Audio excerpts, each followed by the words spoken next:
Saudi প্রবাসী শরীফ মিয়ার ছেলে মোটরসাইকেল চালক রিয়াদ রায়হান নাটোর শহরের কান্দভুটিয়া বটতলা এলাকায় একটি ট্রাকের সাথে মুখোমুখি সংঘর্ষে ঘটনাস্থলেই নিহত হয়েছে। আজ রোববার দুপুর 12টার দিকে নাটোর রাজশাহী মহাসড়কের কান্দভুটিয়া বটতলা এলাকায় এই দুর্ঘটনা ঘটে।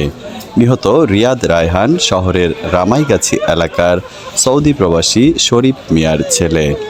পুলিশ ও নিহতের স্বজনরা জানায়, রোববার দুপুরে রিয়াদ মোটরসাইকেল যোগে নাটোর রাজশাহী মহাসড়ক দিয়ে হরিশপুরের দিকে যাচ্ছিলেন। এ সময় মোবাইল ফোনে তিনি কথা বলছিলেন। মহাসড়ক পার হওয়ার সময় কান্দিভুটিয়া বটতলা এলাকায় একটি অটোরিকশাকে ওভারটেক করার সময় বিপরীত দিক থেকে আসা একটি ট্রাকের সাথে মুখোমুখি সংঘর্ষ হয়।